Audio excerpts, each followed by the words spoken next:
Don't laugh.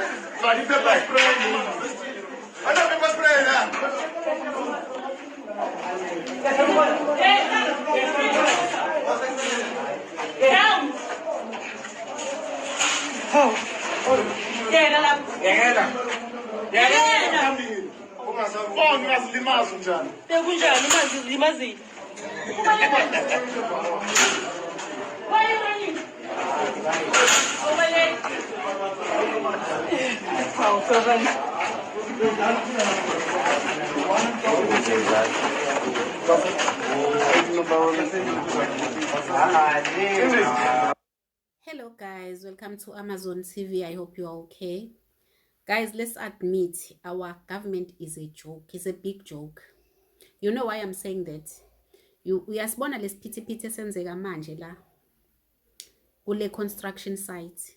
Do you remember i-video ebi-trend a few days ago, a video of a foreign guy owayedelela a gaslighter uRamaphosa on a construction site, asking uRamaphosa ukuthi if ebaxosha, who will be building, ubani ozokwakha all these beautiful buildings in South Africa, who will be building offices for Ramaphosa if he is telling them to go back to their countries.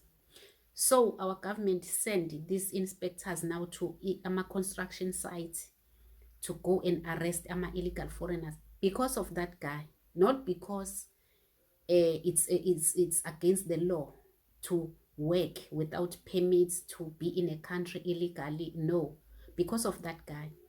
And after that, after 2 weeks, as long as the noise of South Africans, because this video is trending even now on TikTok, Twitter, everywhere, South Africans are very angry at that foreign guy. Well, ukuhlangana kwethu namhlanje sixoxa ngenkinga enkulu ehlasela isifundazwe sethu. Njoba sihlangane nabo bonke ongasubacabange abanezwe nabanomsebenzi ukulungisa lenkinga lena yalabo ukufika abalapha abakhona ngongekho emthethweni. Umongameli wezwe umemezele ukuthi noma imuphi umqashi oqashe umuntu olapha ngongekho emthethweni ufanele aboshwe. Into yokuqala lesixoxa sisukela lapho ukuthi iNingizimu Afrika isimi ndawonye uma umongameli wezwe esehlabe iphimbo lakhe lokuthi akube khona okwenziwayo, kufanele wonke umuntu asukume sikwenze lokhu kufanele sikwenze. Kodwa sifuna ukuxoxa lapho ukuthi inkinga ingakanani iminyango kahulumeni, sixoxe ukuthi kodwa ngabanisana kanjani nazo zonke inhlanga. Bakhona ngisho amakhosi la, kukhona abamelela amakhosi, kukhona abamelela inhlaka lezomphakathi esizibona ezikhathazeke ngalenkinga yabantu bokufika bagcwele la, kukhona ngisho iminyango kahulumeni la sibuka khona ukuthi umonakalo ungakanani, ukuthi sithi sishoda ngendawo zokufundela, sishoda ngemishanguzo, sishoda ngezinto nje, kodwa sibuye sibe nalo ukuncintisana nokhona. Kufanele sixoxe kodwa ukuthi lolu daba silwenze njani, silandele umthetho, kungabi bikho ukuphula umthetho, kungabi bikho futhi ukwenza kube nomoya ophezulu phakathi kwemiphakathi ihlala lapha esifundazweni saKwaZulu-Natal. Kukhona ngisho be-Border Management Authority ngoba imingcele yethu okuqala okufanele sibuke silungisa kanjani. So ukuhlangana kwethu-ke namhlanje ukuzozama ukuthi sivumelane ukuthi nalabo abaqashisele laba abantu emakhaya nalabo ababakhisile emakhaya kufanele ngempela bavume ukuthi akwangafanele kube njalo, kwangafanele babe bathathe ipaza shop. Kufanele ipaza shop zibuyele kubantu bakho lapha eNingizimu Afrika, ngoba ngempela uyacabanga isipaza shop ukuthi sengaze kuqhamuka umuntu wangaphandle azothi nje yena uzophatha isipaza shop. Yini lesi particular engaze kuthiwa ihlule abantu bakhona ngaphakathi? So as government sinikeza ithuba lokuba sixoxe sibonisane ngalezi indaba lezi. So guys, as I was saying, ukuthi because of that trending video, South Africans became very angry ukuthi how can government ayeke foreign akhulume kanje no president, how can our officials allow ama-foreigner ukuthi akhulume adelele upresident kanje. That is why ubona lento. It's not because our president is angry or the government is angry because ukuthi why ngoba leli foreigner likhulume la disrespecta upresident. No, it's not because of that. The reason is because there is a lot of noise kuma social media ukuthi how can we as a country allow i-foreigner lize lizothuka upresident kuthuleke nje kungenzeki lutho.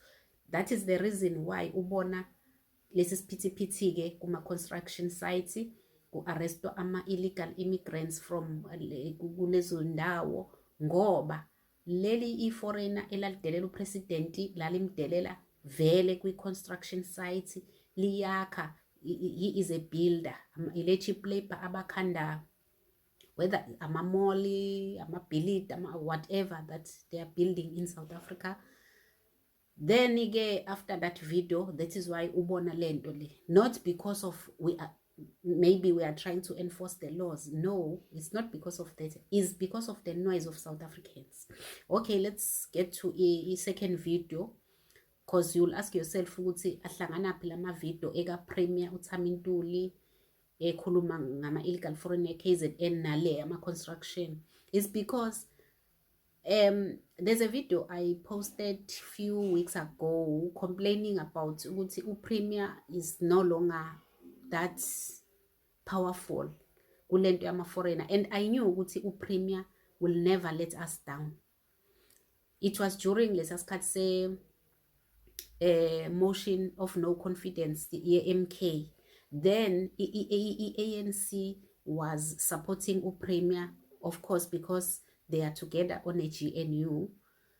Then I think maybe because we know ANC is always there to do izinto vele ezinobusathani phakathi. Then ike kushuthi bamthreatenisha mhlawumbe ukuthi because we are supporting you will have to leave ama foreigners alone. Cause vele ubeseleka yena nje. Then again now uJacinta is here to push, because even in KZN ayikho ileader ezoba ne peaceful night uJacinta esakhona ne march and march. I don't think they will be able to sleep because akadlali. Bazamile ignore, especially ke njengoba ngikhuluma indaba kaPremier, lento ivele kakhulu during isikhathi sase Eddington Primary School, because uPremier babemncenga bemcela bethi akeze ezoxazulula ezosolve le problem eyayifeswe ama South African parents eEddington. He was nowhere to be seen, but I understand, as I said, ukuthi ayikho into ngoba waye under pressure, motion of no confidence ngapha o MK no EFF was on his neck. Then ANC namanye ama members GNU was there for him. I think that is why. So the reason I decided to match these two videos, I just want you to see ukuthi we still have in this country ama leaders afana no Premier Thami Ntuli, njengoba sibona no General Nhlanhla Mkhwanazi, njengoba sibona no Mlungisi Mabaso in Joburg, sibona nabanye abazamayo trying their best ukuthi okay, we are politicians, but we cannot just neglect abantu bakithi ama South African nje kanjalo. Kodwa because of government we-ANC ongafuni ngama foreigner, ongafuni ukuba sesayidini lama South Africans. All the time they want to be on the side of ama foreigner because they are blood brothers, unlike us nje abasithole nje. I think kunjalo, because I don't understand ukuthi why, if they are fighting for Africans, thina si exclude. Are we not Africans? Why are we always, even this unemployment thing yase South Africa, abanandaba nathi ukuthi siyasebenza or kanjani, but Africans are number one.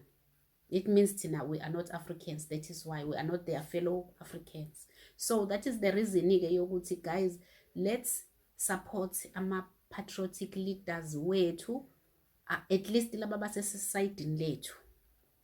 I'm not speaking about voting, because some people, they like to come and say, hey, how are you now campaigning for this? No, I cannot do that. Your vote is your choice. I'm just speaking about i-support ekumele ukuthi nathi sikhombise ukuthi appreciate izinto abasenzela zona, just especially thina la KZN, abaholi bethu most of them. uJacinta sebashintshe, even laba be-ANC, uSipho Hlomuka, the same the Department of Education ebebefighter noJacinta bala kule meeting. And they even launched an investigation ukuthi la KZN kuzo-investigatewa bonke othisha bama-foreigner to know ukuthi bala legally they are working, are they scarce skills, baze ngey'fundo vele okunganathisha ozoyifundisa, or maybe even those documents abafike ngazo are legit or not. After this report of ESIU, they decided to launch that, all because of uJacinta.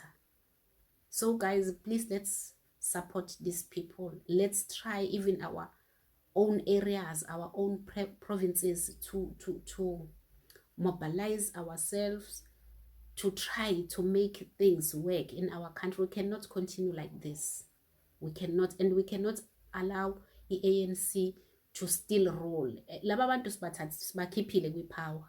Into yokuqala, uRamaphosa kufanele ngabe usevele waba bigger than abonke abantu kwi-country, because lo muntu samehlisa kwi-power. Angazi ukuthi why esarula vele, and he is more powerful than before now. Even before ANC isa kwi-power alone, Ramaphosa became more powerful kwi-GNU, and I don't know why. Is something nje confused all the time. This man was a president alone, his party was leading alone, he was not this powerful, aggressive. Nje zonke izinto azenzayo uhashi ngathi manje sesicontrolwa like abomnangangwa or Tinubu, nje kuphendukile izinto since kune-GNU, izinto ey'phendukile. That's what we need to change as ama-patriots, guys. So please let me know what you think on the comment section. Like, share the video and subscribe. Love you guys. Bye.